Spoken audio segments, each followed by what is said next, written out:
Okay, here we go. I don't know if this is working at the moment, but I am doing this video here just to clear up some of my ideas about nonviolence, especially the possibility of absolute individual pacifism, which is people who are against personal self-defense under any circumstances.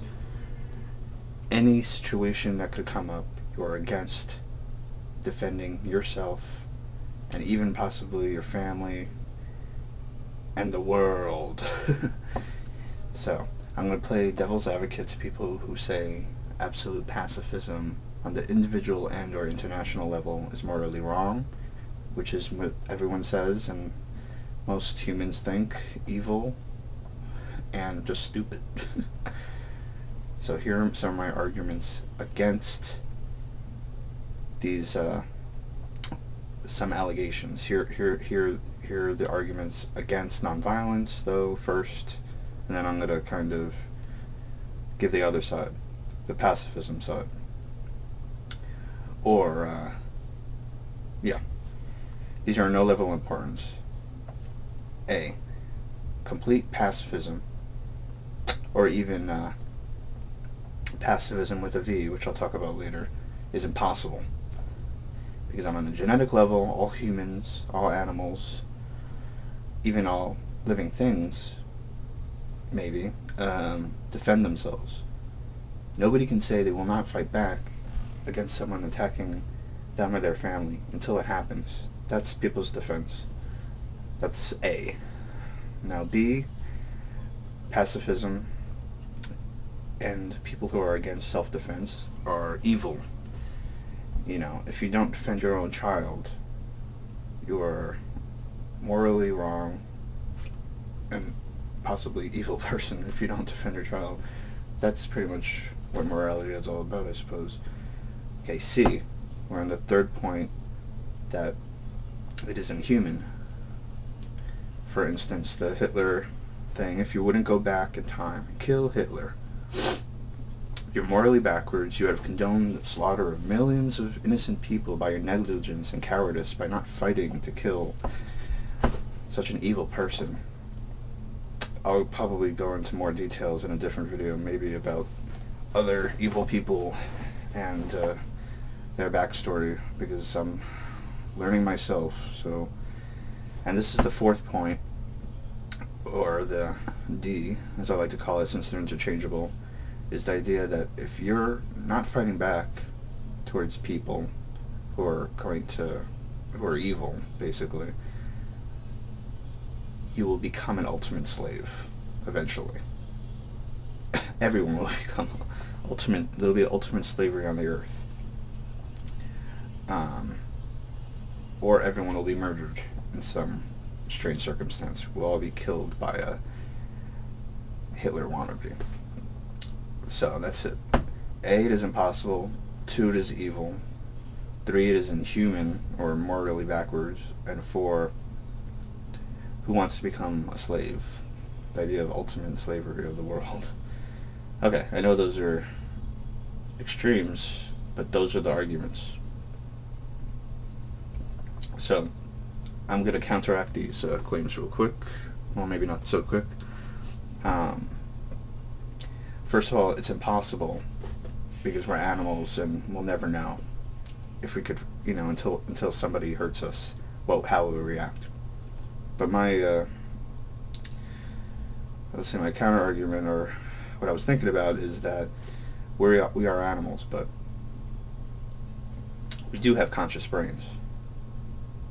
And that's what separates us from animals.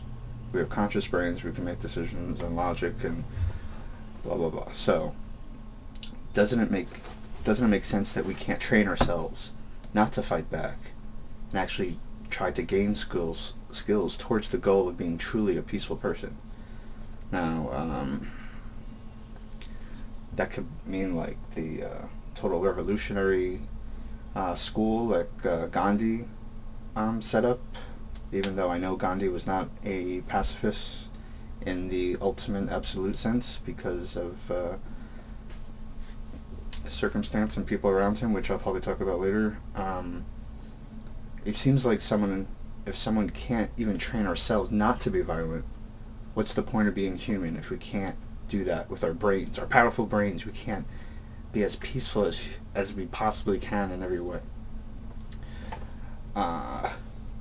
It just kind of seems, what's the point of our brains if we can't train ourselves to do that? I'm not talking about martial arts where we're anticipatory violence and things like this, but it seems like a worthy goal to try to train ourselves not to be violent individually. The problem I see with some martial arts, like I was just saying, is that practitioners are using it for wrong reasons maybe, and then there's muscle memory develops that you could hurt people and kill people rather easily using your training that you wanted to use just to disarm them so they wouldn't hurt you with their violence. Okay. But another form of physical training consisting of fighting back might be consisting like dodging blows, I know Bruce Lee was an expert at that type of martial art, which I don't know the name of, but I will find out. Not just dodging. Dodging and running, I suppose, would be the thing. Extreme, of course, of the dodging blows, Bruce Lee would, of course, be Neo in the Matrix, dodging bullets. But another extreme of that would be, if I really want to make sure that I didn't hurt anyone, I would have to disable myself in some way, either with drugs or cutting off my hands or feet or something like that. If you disable yourself physically, you really don't have a chance, and you're truly, I guess, a non-violent person. I don't know, maybe gaining 1 million pounds. I have no idea. But it's an idea, and it is possible for the individual. I don't think it's impossible for the individual to be completely against self-violence in every single way and form. Now, if it's morally wrong or right, I have no idea. Now, that's the second part, that it's evil, and if you don't defend your own family and child, you're an evil person, and you're against society, and all these type of misanthropy questions, which is obvious. My points are that with your family, if you have an understanding with your family, and if you raise your children with understanding that if a violent situation occurs around them outside, inside, in a city, isolated in a country,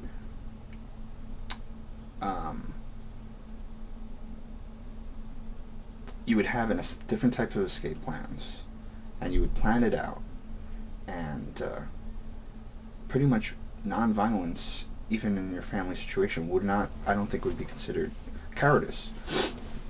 If a terrible situation occurs when you have to defend your family, since everyone knows that the family's position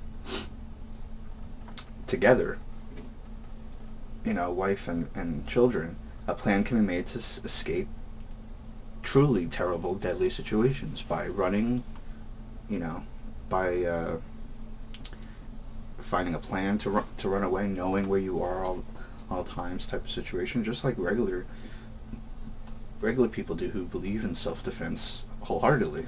They follow the same rules, I would suppose.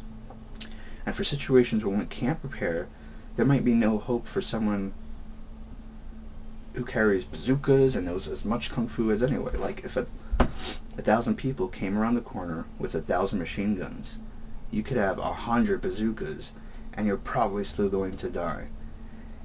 And I don't understand why it's so spiteful and delusional that people believe as long as I kill a few of them that it's gonna make a difference. You're gonna be dead. And especially religious people who say that they're gonna go into heaven and tell God that they killed a few of them. At least they killed a few of them. I don't think that's gonna make sense to God. At least I killed a few of them. You won't even be able to speak. At least I killed a few of them. They'll kill you before you say it. You won't even have time. And as for smaller children, I'm sure there's many ways to carry them, babies and such, around you, like people do anyway. in different ways that you could run and things like this, and you could get away from assailants and plan out with your child with you, so it's a part of you, because your baby is part of you. Okay.